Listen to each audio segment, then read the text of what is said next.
It is a capital mistake to theorize before one has data. Insensibly one begins to twist facts to suit theories, instead of theories to suit facts.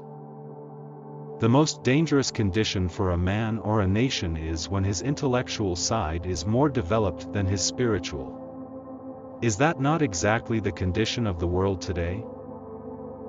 When the spirits are low, when the day appears dark, when work becomes monotonous, when hope hardly seems worth having, just mount a bicycle and go out for a spin down the road, without thought on anything but the ride you are taking. A dog reflects the family life. Whoever saw a frisky dog in a gloomy family, or a sad dog in a happy one? Snarling people have snarling dogs, dangerous people have dangerous ones. It may be that you are not yourself luminous, but that you are a conductor of light. Some people without possessing genius have a remarkable power of stimulating it.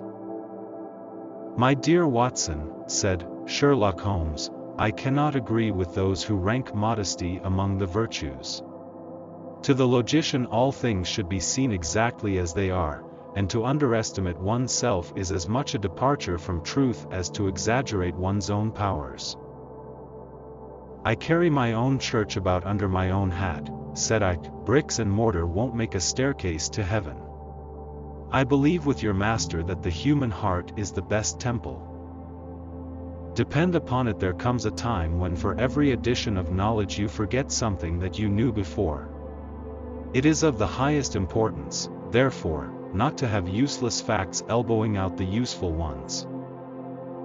There is nothing in which deduction is so necessary as in religion," said he, leaning with his back against the shutters. "It can be built up as an exact science by the reasoner. Our highest assurance of the goodness of Providence seems to me to rest in the flowers.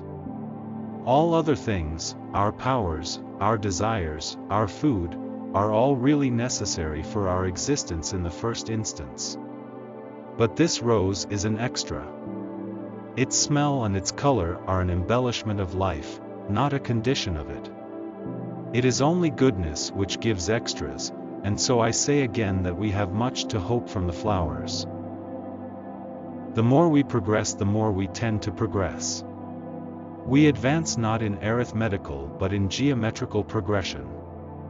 We draw compound interest on the whole capital of knowledge and virtue which has been accumulated since the dawning of time. When we think how narrow and devious this path of nature is, how dimly we can trace it, for all our lamps of science, and how from the darkness which girds it round great and terrible possibilities loom ever shadowly upwards, it is a bold and a confident man who will put a limit to the strange byoths into which the human spirit may wander. At the moment our human world is based on the suffering and destruction of millions of non-humans. To perceive this and to do something to change it in personal and public ways is to undergo a change of perception akin to a religious conversion.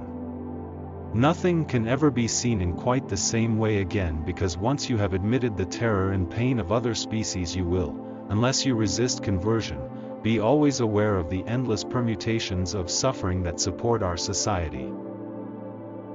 When such men, who are beyond hope and fear, begin in their dim minds to see the source their woes, it may be an evil time for those who have wronged them.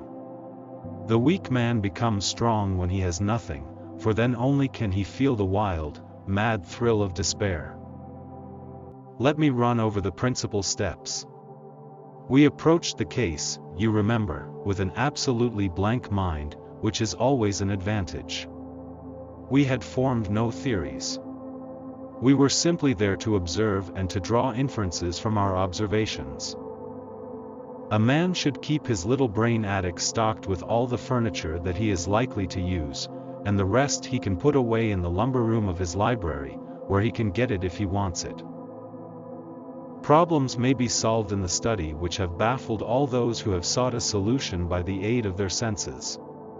To carry the art, however, to its highest pitch, it is necessary that the reasoner should be able to use all the facts which have come to his knowledge, and this in itself implies, as you will readily see, a possession of all knowledge, which, even in these days of free education and encyclopedias, is a somewhat rare accomplishment.